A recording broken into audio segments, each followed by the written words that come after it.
trouble. Real stories, real recovery.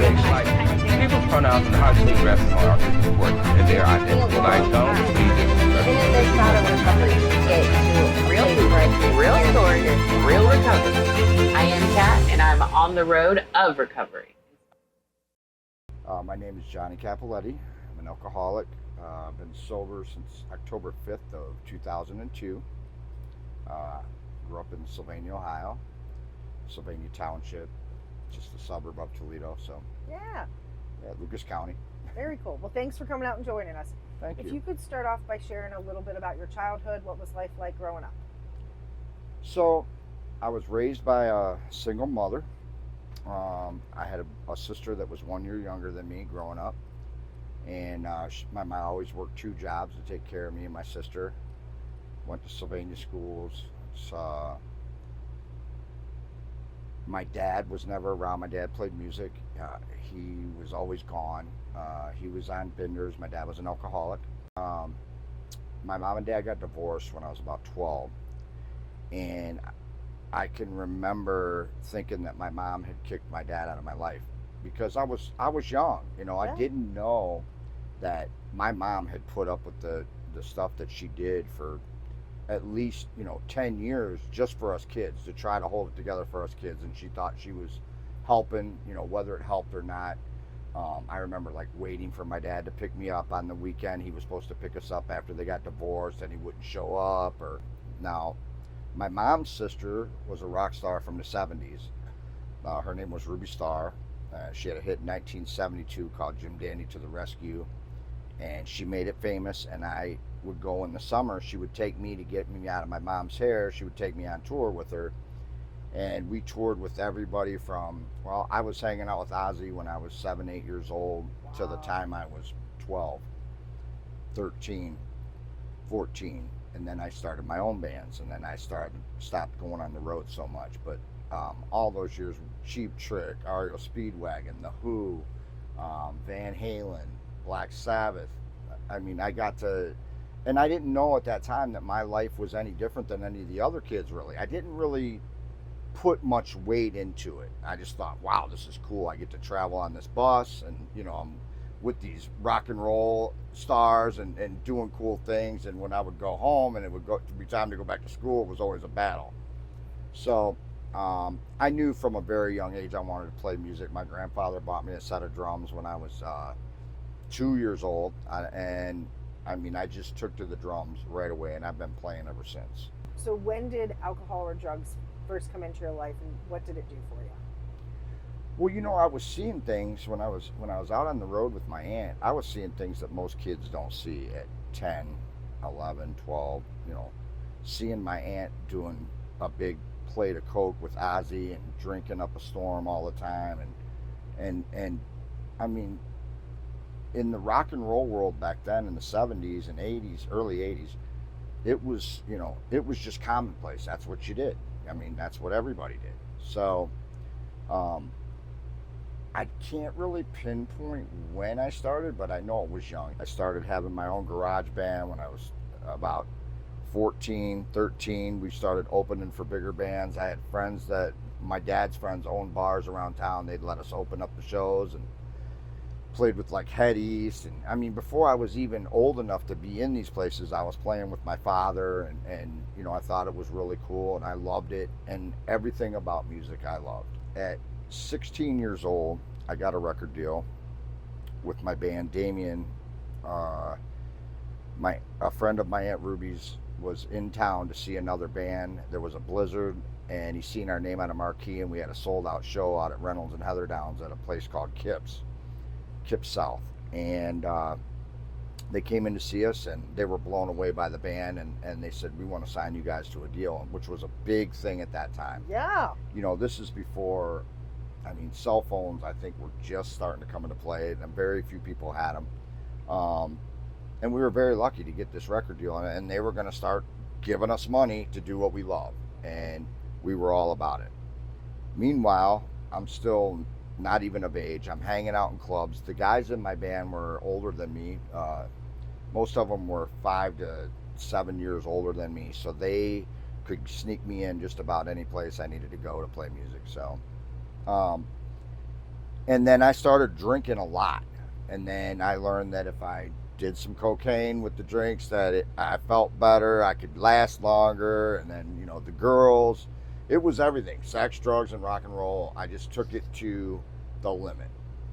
And I remember there was a fight one night in that same bar. We were there seeing another band. There was a fight outside the door, and I seen my buddy get jerked out a side door. I went out to see what was going on. A guy jumped me, and we got in a brawl with these three guys. I didn't even know why we were fighting. And one of the guys had ran and got in a car, and I was walking back to the club behind the bar right at Reynolds and Heatherdowns, and I heard something. I had my hands in my pocket, a white leather jacket on. I was wasted. I look back and I see a car heading right for me, and I kind of just, like, in a split second it happened, and the car ran me over.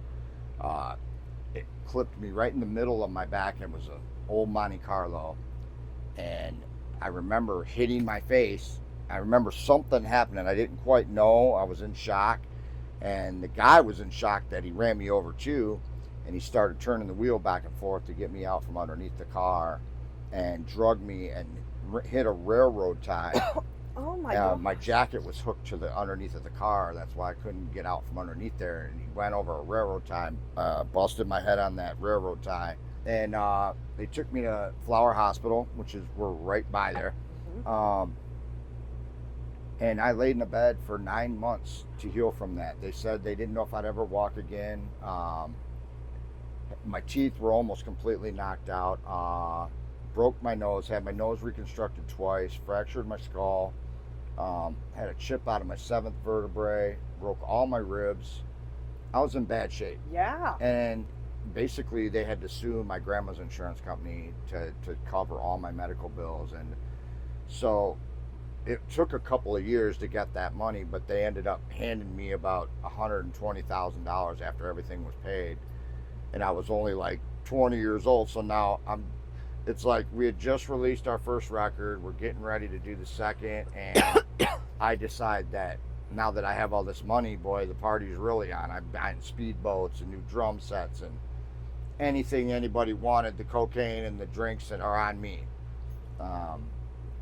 So it was wild.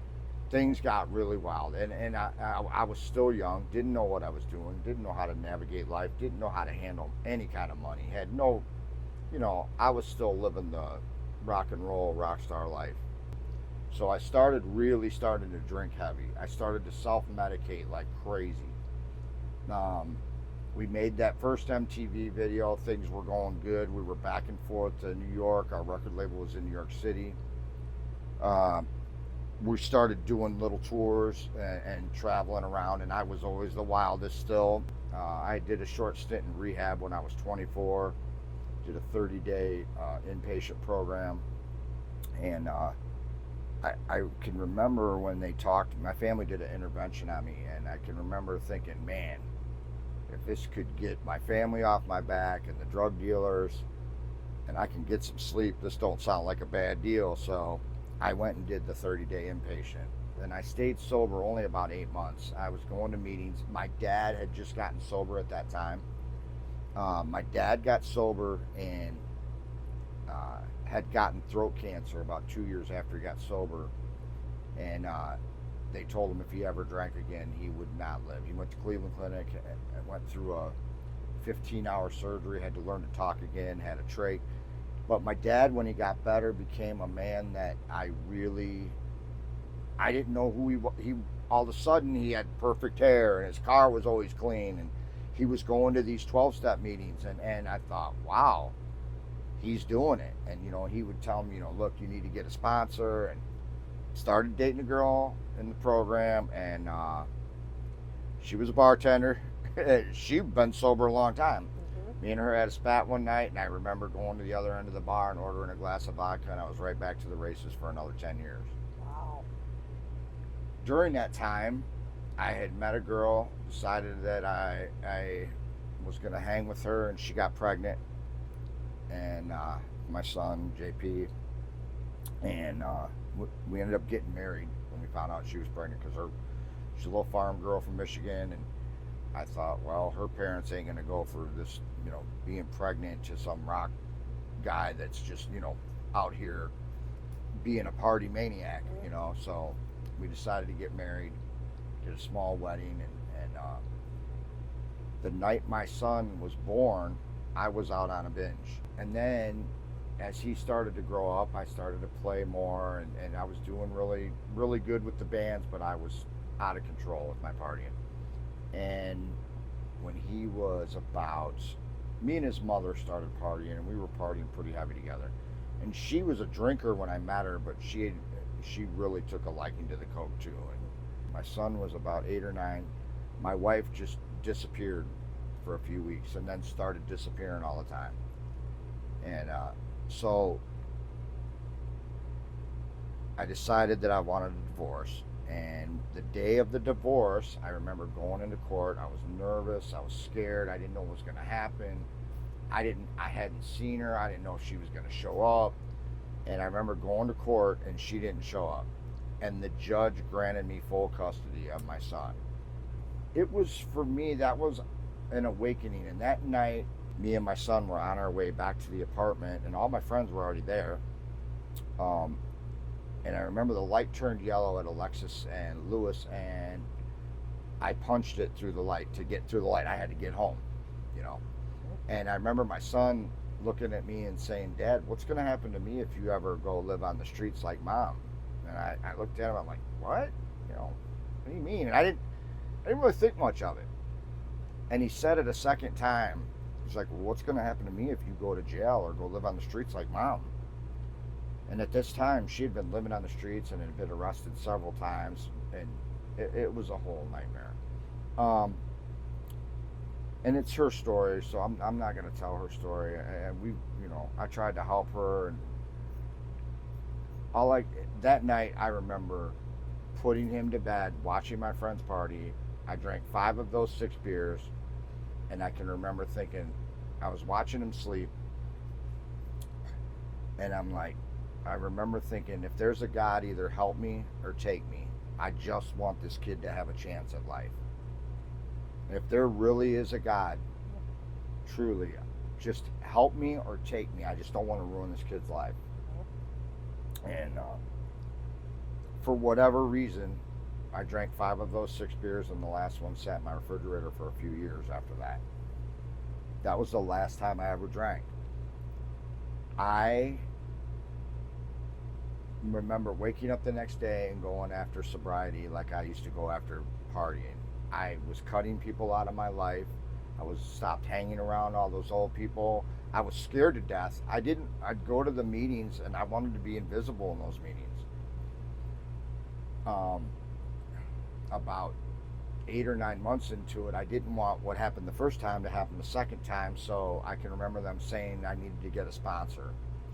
And I remember this guy, whenever I would hear this particular guy, I would go into a Monday Night Men's, and I remember this guy would talk, and every time he would talk, for whatever reason, he was very soft-spoken.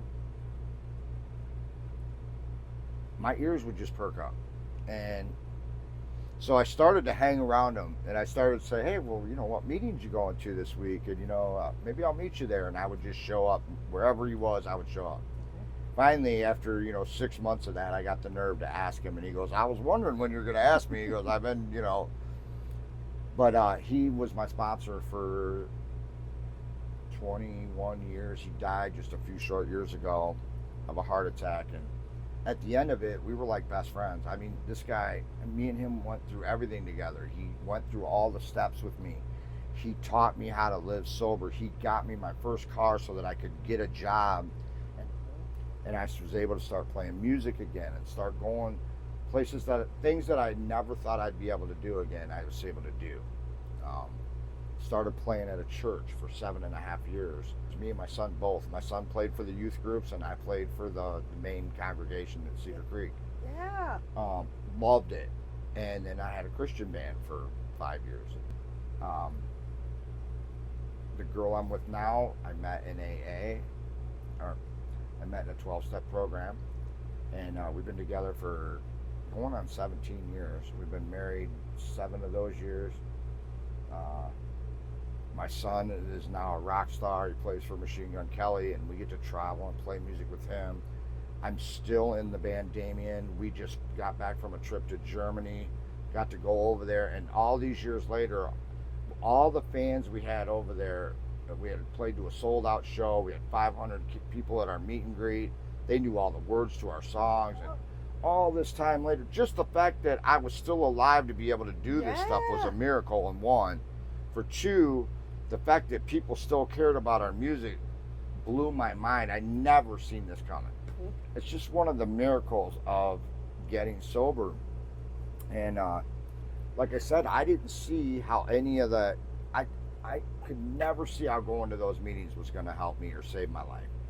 And it did. And I initially did it thinking, I just want my son to have a life. And it saved mine in the process. And to this day, I know clear as day that God intervened in my life. I'm so blessed. Well, I so appreciate you coming out and sharing your story, and what an incredible story you have. And that's the inspiring thing, that really from that place of not caring, of no hope really for yourself, and haven't seen that little boy as, like you said, either take me or make me better, and doing it. Like, you've got the life that you've been able to live over the course of your life, but the past 23 years, that's a miracle. I would be lying if I said it was easy, because it wasn't. It was, none of that was easy.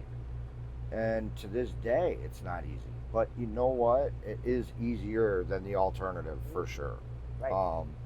So I've never found, and I remember when I first got sober thinking, I don't know if I'm going to do this for the rest of my life.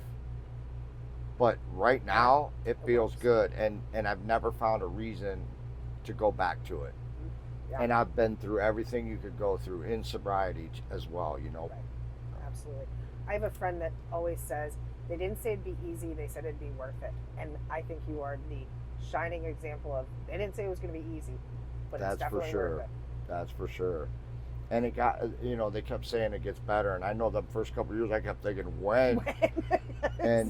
And it did, a little bit at a time. Life got easier, and I can remember panicking because, the electric's going to get shut off, or, being a single dad and trying to hold a job and get babysitters and take him to meetings with me 5 days a week, because I didn't feel safe anywhere. I didn't trust myself. Yeah, absolutely. Thank you again, and this has been great. Thank you for having me.